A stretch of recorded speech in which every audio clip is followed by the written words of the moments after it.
So mas malaki ito mga tol. Ang kagandahan nito ay double tire siya.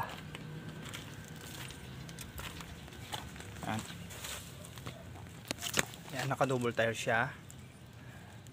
At the same time, meron na siyang lifter. Ito. So by next week, gagawan ko na rin to ng stick body. Ngayon, gagamitin ko muna siya panghakot ng bigas. So pag nagawa ko na to stick body, exclusive na siya para sa LPG. Alright, was out sa inyong lahat mga tol. Ano man ang inyong pinagkakabalahan, diba? Ako ito, pinagkakabalahan ko, gumagawa ko ng stick body ng truck.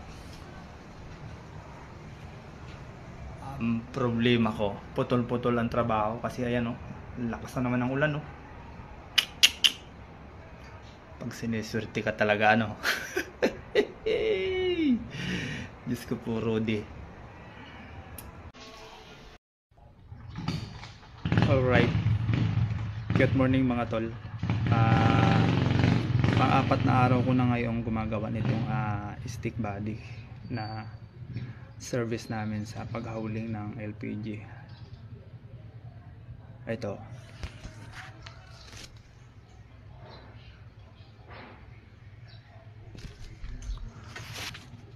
Actually, hindi lang naman ito yung nagawa kong stick body. Kumbaga, kabisado ko nang gumawa nito, kaya medyo mabilis yung pag-assemble ko nito. Pangatlo na to pangatlong unit na to. So siya nga pala, kung kayo ay baguhan lang din sa pagninegosyo ng LPG at gusto niyo mag-invest ng ganitong service, I would suggest na humanap kayo ng tested ninyo na magaling na welder. At the same time, medyo hindi ganun kataas maningil. At saka bago kayo magpagawa, kailangan mag-inquire muna kayo sa mga iba't ibang hardware, kasi ang presyo ng hardware ay hindi pare-pareho. Mayroong mataas maningil din, mataas yung kanilang materialis, meron namang mababa, at pareho lang naman yung quality ng bakal. Ako, na-experience ko dito ngayon sa mga hardware malapit dito sa amin, 6 na hardware yung napuntahan ko. Ang difference doon sa nakuha kong bakal na to ay 100 pesos. So ang nabili ko ng bakal dito ay D1 at saka 3/4. Ang kapal ay schedule 40, galvanized na yon. So ang nagamit ko na dito ay 18 piraso. So ang difference ay 100 pesos din. Nakatipid na kagad ako ng 1,800 sa bakal, diba? Ngayon, siyempre sa welder, nakalibre na ako na talagang gumagawa at wala akong assistant dito. Solo fly tayo dito mga tol. Kung marunong naman kayong mag-welding katulad ko, mas maganda kayo na lang gumawa, dahil masusunod ninyo yung gusto ninyong design. At the same time, yung gastos makokontrol ninyo. Alright, siya nga pala, ito, mag-share lang ako sa inyo ng pamamaraan ko paano ako mag cut ng bakal. Siyempre pag tayo, katulad natin mga negosyante, mas priority natin yung oras. Mas mabilis natin nagagawin trabaho, mas marami tayong production, di ba? Ito katulad nito.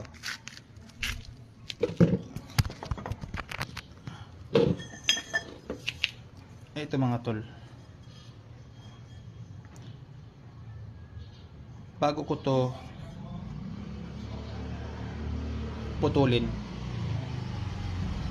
ay meron akong ganitong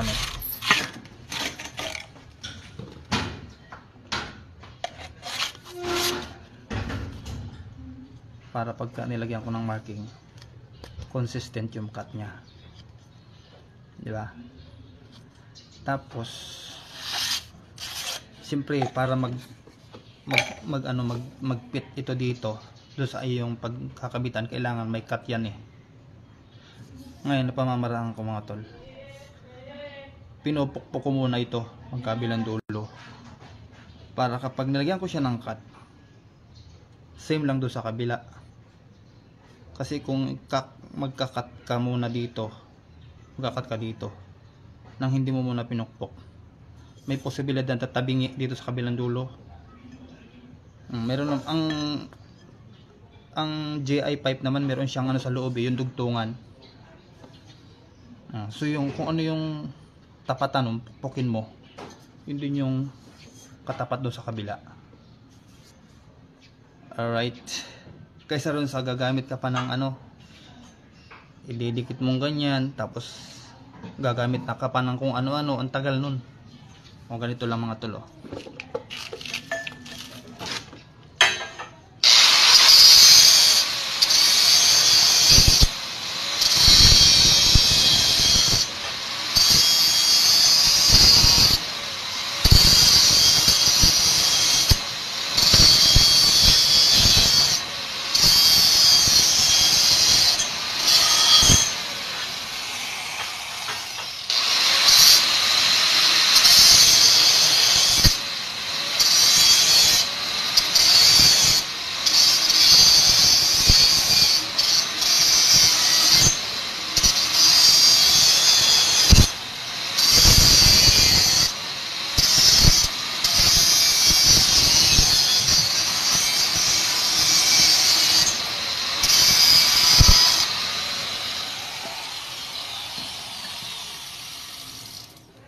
Napakabilis lang. Kasi kung hahanap ka pa ng pasukat mo para tungaban to, magmamarking ka pa, so ilang minuto rin yung makukonsume mo bago ka makapag-cut. Alright,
alright. Tapos na natin mga tol lihahin tong mga stick na to. So ang gagawin naman natin ay magpa-primer na tayo. Ang ginamit kong primer ay ito, epoxy primer, Gilder yung ano, brand. Maganda raw itong klaseng primer. So bukas pwede na itong i-masilya kasi meron, kahit pa naka full wheel dyan, may mga gap pa rin yan na pwedeng mag-penetrate yung tubig. Alright, So ang pag-apply natin itong mga tol ay ano lang pa roller. Wala tayo kasing space para buga ng sa compressor. Saka okay din naman tong ganito na pa-roller lang. Ang importante, pagkatuyo na yung primer, lilihain para maging makinis din. Alright, was out mga tol.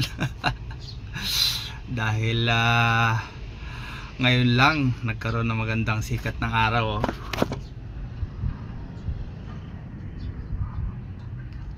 Dito sa aming lugar ay ngayon lang ulit ako makakapagpatuloy sa aking pagpipintura ng aming truck para sa service namin sa LPG. Kung hindi na naman umulan ngayong araw na to, I'm sure tapos ko na talaga to. Pag panahon talaga yung humusga sa atin, kasi nagkataon mga tol na nasa open field tayo nagpipintura.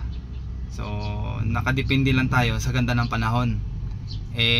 Yung more than 1 week dito sa area namin ay putol-putol lang yung magandang panahon, mas malamang yung ulan, kaya yun, nagkaroon tayo ng delay. Ang target ko talaga dito is 7 days yung pag-assemble, then another 3 days yun sa pagpipintura. Ang nangyari, more than 2 weeks na to, natingga tayo ng 1 linggo para makapagpintura. But anyways, matatapos din to.